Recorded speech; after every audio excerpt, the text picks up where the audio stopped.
ఏనాడు కూడా ఏ ప్రాంతంలోనే సరే మీరు ఏ పార్టీకి చెందినవారు ఏ కులానికి చెందినవారు అని అడగకుండా సంక్షేమ కార్యక్రమాలు ప్రతి ఒక్క కుటుంబానికి అందే విధంగా ఆ రోజు అందజేశాం.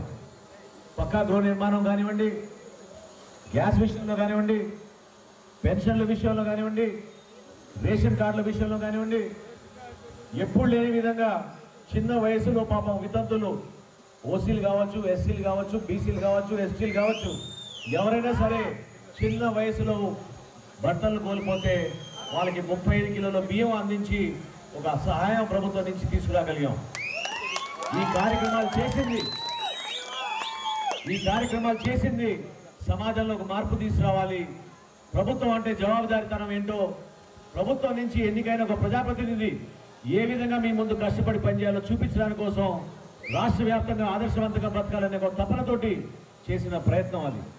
చూపిస్తున్నారు కొంతమందికి అనేది బాధ ప్రతి సందర్భంలో నాకు నా దృష్టికి తీసుకొచ్చేవాళ్ళు.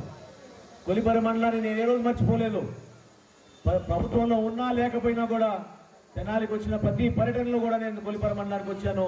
మీ సమస్యలు తెలుసుకోవడానికి, మీతో నిలబడడానికి నేను వచ్చాను. జనసేన పార్టీలో చేరిన అవసరం ఈ సందర్భంగా మీకు చెప్పాలి.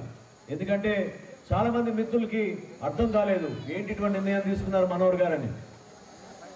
పవన్ కళ్యాణ్ గారు నేను సుదీర్ఘంగా దేశ రాజకీయాల గురించి, రాష్ట్ర రాజకీయాల గురించి చర్చించుకొని సమాజానికి ఏ విధంగా ఉపయోగపడాలనే దానిపైన చాలా లోతుగా అధ్యయనం చేశాం. 100% నిజాయితీగా బతకాలి. ప్రజా జీవితంలో డబ్బులు సంపాదించడానికి మాత్రం ఎట్టి పరిస్థితుల్లో రాజకీయ నాయకులు రాకూడదు. ఆ మార్పు మనం నిలబడి చూపిద్దాం. ఏ విధంగా పార్టీలు తీసుకొచ్చి ముందు తీసుకెళ్తారో దానికోసం మనం కట్టుబడాలని నిర్ణయం తీసుకున్నాం.